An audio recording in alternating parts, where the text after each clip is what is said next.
Urdazubitik Elizondora oinez joanen gara. Orabidea kontserbazio bereziko gunea ezagutuko dugu. Amaiur eta Arizkun bizitatuko ditugu. Aurre hementxe gaude Urdazubin eta bizketet ibilaldi beti behar dugu, ez? Hemendik eta Elizondora. Orduan, hemendik ateko gara, Done Jakoko bidez ari gara solasean. Eta, bueno, hemendik gaur abietu eta Otxondotik Amaiurrera, Amaiurretik Azpilkueta gain gara, Azpilkuetatik Arizkun, eta Arizkuntik Elizondora. Eta hori zintzen gaurko ibilaldia.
Kaixo, gaurkoan Nafarroako iparraldera etorri gara.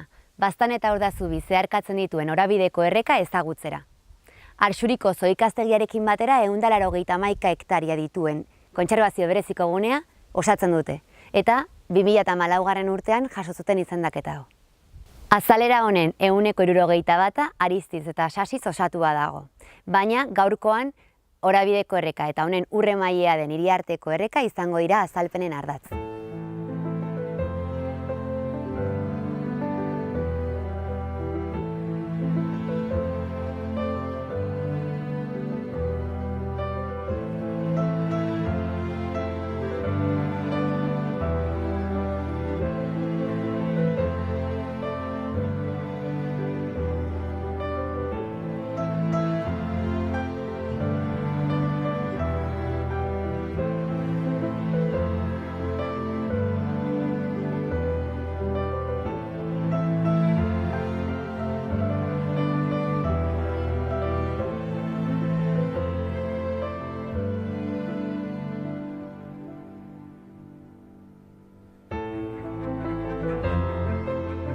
Ibai edo erreka ertzean dauzkagun zuhaitzetan Martin Arrantzalea eta Urzozoa bizi dira. Martin Arrantzaleak luma urdinak eta laranjak ditu eta oso deigarriak dira, baina ez da batere erreza ikusten. Abiadura handia hartzen du bere jana harrapatu nahi duenean. Normalean karramarroak nahiz arrain txikiak jaten ditu. Moko luzea du, baina ez da erreza ikusten. Entzuten dugu ordea. Urzozoaren koloreak ez dira horren deigarriak, baina Nafarroan hegazti honek berezizko garrantzia du. Ez dira erraz aurkitzen, oso urriak dira, eta askotan bioindikatzaileak direla esaten da. Hau da, ibai ertzean dagoen ekosistemaren osasunaren adierazle dira. Bertan bizi balin badira, ekosistema aberatsa da.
Gaurko saioan Baztanen gaude.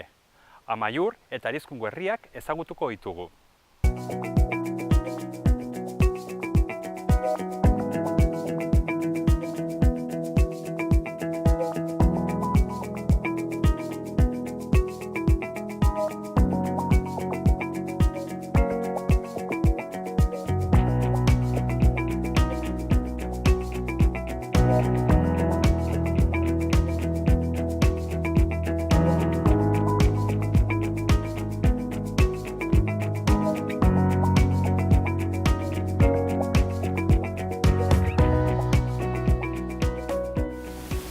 Hemen dugu Felipe Oyarzabal, Amaiurko errotaria, eta berak eramaten du Amaiurko errota. Errota berez, errota bezala funtzionatzen du, hau da, irina eta egiten duze, baita landetxea da, eta baita ere bisita gidatuak, talo ikastaroak eta egiten dituzu ezta, tailerrak eta. Bai, berez errota berritu zenean da agroturismo bat, orduan dugu landetxea goikaldean eta gero azpikaldean dago aktibitate bat erlazionatua irinakin.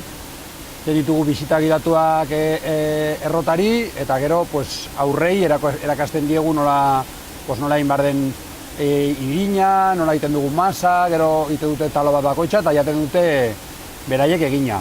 Gero egiten dugu ere bai dastaketak eta taloak helduendako edo zeinendako, eta gero bisita giratuak errota eta ondoko dolareari. Berez, aktibitatea nahiko interesgarria da, alde batetik Amaiurren gaude, hau da, Baztanen, landa eremuan, eta baita lotzen da nolabait ere garai bateko gastronomiarekin, nekazaritzarekin, baita etnografiarekin, hori dena lotzen duzu hemen, ezta? Bai, azkenean da produktu berezi bat, zeatik, taloak egiten dire Euskal Herriko lurralde gehienetan, baino hemen da pixkat berezia erdibitzen delako erditik, nahi genuena da berreskuratzea hori eta lantzea hemen egiten zen produktu tipiko bat, eta gero, hemengo produktuekin barneratzen dugu, garo. Bai, gainera kurtsi du baita sarreran, baituzula ez bakarrik zuek egiten duzen irina, baizik eta baita bertako produktuak ere sartzen dituzue, bertako produktuekin lan egiten duzue. Bai, nahiko aldugun guztia erosten dugunen Baztanen, eta gero jendeari eskaintzen diegu hemengo produktuak ere bai. Badugu zati txiki bat, hemengo mermeladak, pateak edo lako gauz batzuk, pixkal jendea azkeneko momentuan zerbait eraman nahi duen mendikan eta hola eskaintzen diegu zerbait gehiago edo jendeari. Gainera, naski, zuek erabiltzen duzuen hartua, bertako hartua da. Badakigu hartua azken finean Amerikatik ekarria dela ez, baina alare azkeneko mendetan eta badaukagu ja nolabait ere ja bertako hartoa, eta hori da zuek erabiltzen duzen hartua. Baina gu erabiltzen dugu hemengo hartoa noizbait, zatik problema da hemengo hartoakin ez dagoela produkzioa. Jendea gehienetan egiten duenean ekartzen du errotara beraien dako. Gu usten diegu errota beraiek jotzeko, baina gertatzen dena da hemen dagoen produkzioa hemengo hartoakin edo lokala dena horrekin oso txikia da. Orduan guretako ez dugu urte osorako, orduan lantzen dugu baten bat saltzen bali madu eta lortzen badugu, nahiago dugulako produktu ematea jendeari, baina gehiena erabiltzen dugu gaur eguneko ekologiko batzuk ekartzen ditugula. Eta nahiko genuke gehiago egitea hemengoa, baina jendeak ez du gogorik lantzeko edo oraindikan ez dago jendea prest hainbeste kilo iteko edo. Bai, tamalez, garai batean bai hartua zen hemengo erregea, ez? Hemengo jatekoa erregea,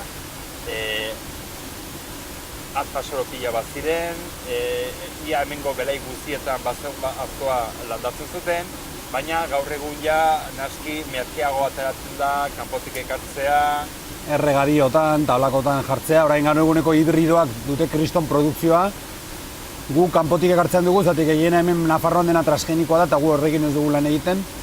Gero jendeari bisitetan erakusten diegu bertoko hartoak, nola diren ezberdinak, ze kalidadea duten, barea desberdina guztiak erakusten ditugu, Ameriketatik ekarritakoak eta hemen berreskuratu direnak. Eta jendea ikusteko eta oparitzen diogu ere bai haziak jendeari, baratzetan jartzeko eta berriz nahiko genukena da hemengo baratzetan edo belaietan gutxienez familiak izatea produktu horiek berriz lantzea eta berriz bezpirtzea, pixka bat. Noiztik zaudete hemen, errotan? Guia daramaguia 6 urte hemen, ja. 6 urte, baina berez errota aixe zarrago da. Oso zarra bai. Hemen berez herri hontan egonen da hemengo iparraldeko errota zaharrena. Hemen 1100 urtean ja bazegon errege errota bat gazteluaren azpian. Gero egondu dire Amaiurren garai batean 5 errota eta gaur egun geratzen den bakarra hau da. Berez kokapena 1600eko leku batean suposatzen da egonen zela, baina berez hau 1897 urtekoa da, errota porzionista da eta herri gehienek dute, edo etxe gehienek dute zatiren bat. Aha, porzionistak, hau da, herriko etxe bakotxak edo, bazokan hemen aukera edo zati bat edo gehienek batzuk baute gehiago, lur eremua jartzen zutelako edo aportatu zutelako gehiago, eta beste batzuk lanengatik edo hiruengatik dute porzio bat. Orduan, edo ordutegi batean egiten zuten bakoitzak, edo azkenean beraien artean gehienetan bronketan agertuko dire herri guztitan, eta azkenean errotazain bateria subastan aterako da, beraik aukeratuko dute errotazain apropos bat bere herriarendako, eta bueno, azkena hemen egon zen Jose Etxeberria izan zen azkeneko errotazaina, eta bueno, orain gu. Ja, baina gu garaia errotazain modernoak, ja, ez da... Errotazain modernoak, baina berez lana eta jarraitzen duzue. Bai, igual. Lana berdina da, hartu ekartzen dute, errotan sartu, irina egin, eta gero ja irin hori ja banatu edo saldu edo... Salmentan egiten dugu, jendeak hartzen du etxerako, ferietarako, eta gero gu egiten dugun taloendako. Gure produzioaren, bueno, gu egiten ditugu taloak, tailerrak eta hola, eta gero jendea tailerra egin ondoren eramaten du etxera probatzeko. Zatik gehienetan, errotan erositako irina egin berria da. Orduan kalidadea asko zera handiagoa da eta talo egiteko aproposa. Bai. Eta ze jende mota etortzen da errotara? Zezkau alde batetik, bai turista, baina gero baita ere bertako jendea eta etortzen dira, taloa jatera... Claro, nahi goen nukena ere bai, nahi genuena izan zen, talo egiterakoan, bertoko berezitasun bat egitea, hemengo jendea, astebururo edo noiz behinka etortzeko. Ez da ferieko talo horietako bat, azkenean jaten duzuela urtean egun bat eta jazta ez, baina nahi genuen zerbait berezia egin, jendea oitzeko, etortzeko eta taloa jateko, izateko kostumbre pixka bat. Eta gero jendearen arabera dugu gehienak ditugu familiak. Aurrekin nola egiten dutugu aktibidade hori, jende asko etortzen da, bere aurrekin talo tailerrak egitea eta hola. Gero, jubilatu pilo bat etortzen dire bai, zatik beraiek bizi izan dute lan hau, etorri dire txikitan errotara eta orduan gustatzen zaie mundu hoi, eta gero, bananka edo bikoteak edo taldeak edo, etortzen da jende pilo bat adin eta famili guztietako aukerak etortzen dire hemen bai. Baina interesgarria da nola, garai batean taloa zen, nolait ere ja, baserritarren bazkari bat, non eta ja gaixoak ja nazkatutak ziren, ja egunero talo jaten zuten, hartoa, eta orduan gaur egun berriz, nolabait ere da, hemen Euskal Herriko bestetako erregea ezta, bai, orain da kapritxo bat bezala, azkenean gu ohitua gaude ogi ezberdinak jatea, eta orduan hartozko gauzak ez daude eginak, orduan guretako da berezitasun bat. Guk noiz benka jaten dugu eta jaten dugu gustora. Gure editora monek aspertu ziren, beraien dako zerbait berezia zela ogi bat jatea, ez? Orduan gauzak aldatu dire, oraingo aspertzen gara ogitaz, nahi dugu talo bat jan, gustora jaten dugu eta ez gara aspertzen, baina jende heldua tortzerakoan batzuk ez dute ez da usaindu ere egin nahi, eh?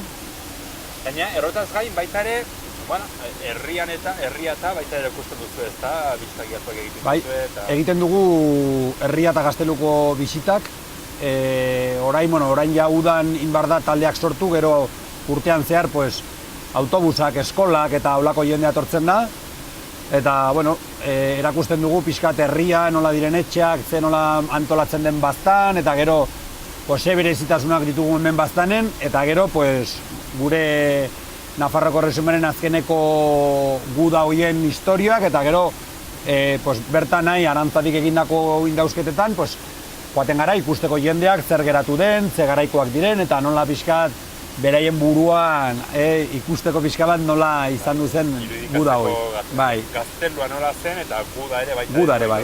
Bataia famatua. Oso famatua eta gero eta famatuagoa.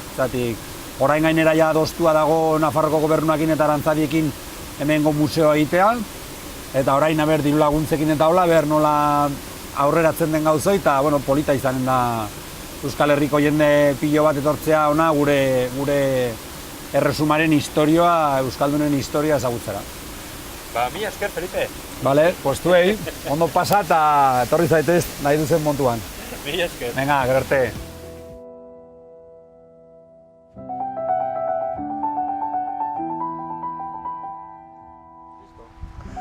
Bueno, ja, Otxondoko kaskoan gaude, nahiko malda izen da, baina, arras bide polite, eta ja, hemendik goitia daukegor Amaiur aldera dena gainbera.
Hementxe gaude, Amaiurreko sarrerean. Hementxe Ibileko aldean dago Pilariko baseliza. Eta hor, Eskoineko aldean, hortxen ikusten da banderetxo bat eta Amaiurreko gaztelun monolitoa.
Horrentxe sartu gara hemen Urrasunen, hau da Azpiluketako auzo bat, eta hementxe dago Ibileko aldean Doniaukoko baseliza.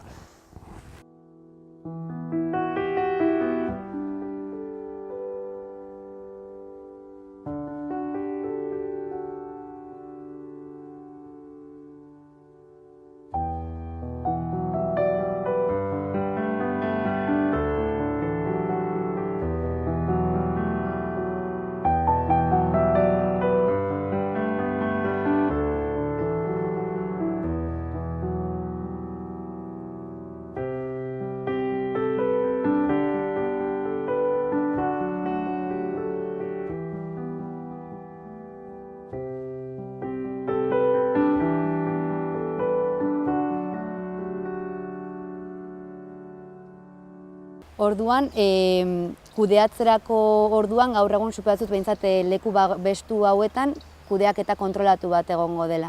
Gutxi gorabehera nola egiten da, edo eremu batzuk uzten dira beren kasa azten, zonaka egiten da, gutxi gorabehera azalduko diguzue pixkatxoa nola egiten den gaur egun? Bueno, kudeaketa berez beti dago kudeaketa esaten da, ez? Naiz eta basoa edo naturgunea ez denean ukitzen ez denean, horbait ere kudeaketa bat egiten da, ze erabaki bat hartu da, arlo hori edo ez ukitzea, ez? Hori hala da. Nik oso ongi azpimarratuko nuke, lehen esan dugun bezala, Leurtzako eredu hontan eta beste solastuko garen beste esparru beste guztietan, nolabait ere bilatu behar dugula oreka bat. Alde batetik gizakiak bilatzen edo eskatzen ditu olako bere zabaltzeako, bere oziorentzako olako tokiak eskatzen ditu, bestaldetik herrietan eta basoak eta naturak ematen ditugun beste erabilpenak edo eskatzen ditu, eta beraz, badide, balore batzuk babestu behar direnak, ez? Hala da. Orduan, kasu batzutan, oreka hori lortzea nahiko zaila izan daiteke. Legealdia esaten du, basoetan batez ere, Nafarroa orokorrean, badela toki batzuk nun ezinezkoa da hori ukitzea, más o menos. Izan ditugu reserva integralak, mendikudeeketan baita ere 100% utzi behar da berez ukitu gabe, halakoa da. Orduan, bai, toki horiek nolabait ere aukeratu behar dire, aukeratzen dire bere baliabide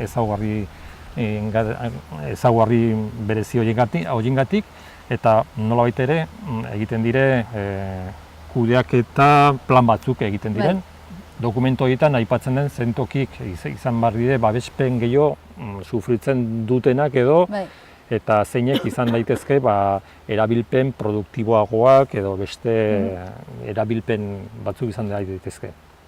Subatzut horrela modu, orain kudeaketarekin ja hasi garela, modu orokor batetan Nafarroan ere birplantak eta prozesu bat egon dela, subatzut lekuan lekuko nahien arabera zuhaitz zehatz bat landatzen da, ez dakite hor egia den, normalean zuhaitz mota batetara jotzen den. Landaketak asfalitikan datoz, lehenago egiten ziren gehiago hauniztan mintegi komunaletan eta erabiltzen ziren batez ere ziren aritza eta gaztain ondaketa bai fruto, bai eraikuntzarako materialak eta bilatuz. Azkeneko erran dezagun ja 100 urtetan pixko bat orokortuz ja bilatu izan dira bertzen modu batuetako landaketa produktiboak eta batez ere erabili direnak, bereziki eremu honetan badire atzerriko landarea, pinuak hemengoak ez dire, hemen ditugunak, bai aritz amerikarnak, badire izei mota batzuk, eta horiek dire hemengo inguruan batez ere produktibotasuna bilatuz landatu direnak.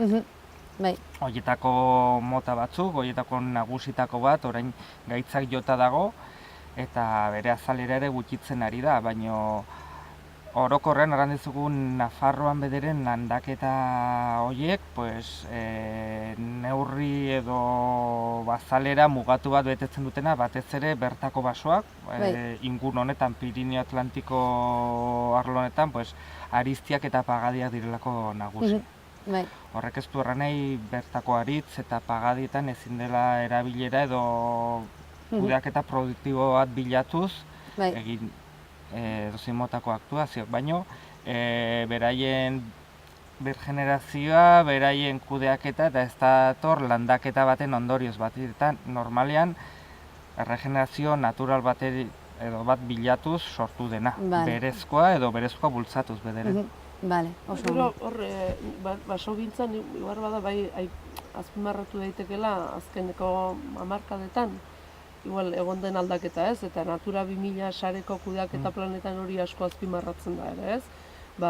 Basogintza egiten denean, horre zuhaitzak ateratzen dira, hor kudeaketa badago, baina bai ematen zaiola azken hamarkadetan oso garrantzi handia, bertan agertu daitezkeen interes ekologiko bereziko zuhaitzak, handiak direlako, zarrak direlako, moharratuak izan da bereziak izan direlako, egurrila ere mantentzen saiatu behar gara, egin batean, olako elemente batzuk, behar bada beste garai batzutan ez direla inbeste kontutan hartzen, azkeneko hamarkadetan kudeaketan sartu dira, ez? Eta adibidez, hor Natura 2000 sareko kudeaketa planetan gai hori asko azpimarratzen da. Nik zaituko hemen, bai uste dut gauza bat aldatu dela belaunaldi baten, eta da inguruntako mende askotako bizibidea, beltzantza nekazaritza eta gainbera daula, eta oiana, basoa, ari dela eremu asko hartzen.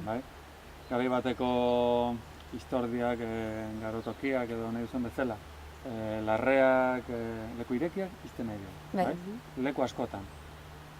Badu alde ona, basoak azalera handiago hartzen du, badu alde txarra ere, beste horrek balore pila bat dauzkalako, leku iriki horiek, ez? Joera izan da, historikoki landatzea, leku horiek, halako eremu bat desagertu da zienda eta izten nahi da, landatu ezagun. Zentzu guztia zuen gari batean, ez? Gaur egun zenbait lekutan ikuste dut hemen, gu gabiltzan inguru honetan kontrakoak duela zentzu gehiago. Daukat olako txulo bat basoan, hori mantendu behar dut. Hor daukat nik diversitate biologiko oso altu, eta horrek laguntza guztia merezi du, eta horko lau ardik edo behorrek edo dena delako lagundu ezaketela mantentzen, ez? Eta beltzainei pixkat gelditzen denei lagundu alden neurrin horrei eusten, ez? Hor balore handik dauzkaulako. Basoa ederra da, zuhaitzaren eguna oso polita da, baina leku batzutan ez. Zuhaitzak gian iten gaitu, eta iriki batzuk bai, larre batzuk bai. Oso hangi.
Oraintxe utzi du Urrasun gibelean, Arizkunen gaude orain, hemendik bagazio horrat Bergarako auzora, handi gelbete, eta gero ja agiteko nuen Elizondon gaurko ibilaldia.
Ikusi dugun bezala, Orabideko errekak aniztasuna handiko ingurunea osatzen du.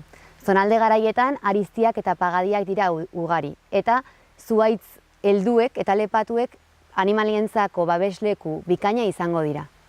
Behekaldean berriz, uretik hurbil altzadiak dira ugariak, eta ur animalien aberastasuna ukaezina. Gu honekin bagoaz, hurrengora arte.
Juantxo Agirre Mauleon naiz, Arantzadiko arkeologoa. Aurten 13 urte eman ditugu Amaiurko gazteluan lanean. Aurtengo helburuak dira kubo handiaren barneko gela arakatu, zeta aurkitu ditugu harlanduzko pareta erraldoi batzuk eta asmoa dugu jatorrizko zoruraino iritsi. Ea duela 500 urteko aztarnak aurkitzen ditugu bertan. Gero baita ere egokitzen ari gera herriarekin batera sarbide berria, jendearentzat sarbide berria, eta harresitxo zati bat ateratzen ari gera.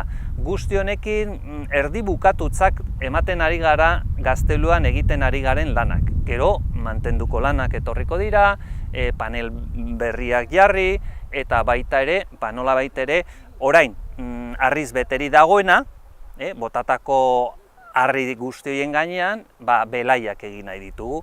Eta beti asmoa izan dugu Amaiur, Baztango erreferente bat izateko, paisaia aldetik, historia aldetik, patrimonio aldetik, eta honekin batera gaude elizaren ondoan interpretazio gunearen proiektuarekin lanean ere bai.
Eta hemen, Arizkungo herrian, amaitzen dugu gaurko saioa. Bertze bat arte.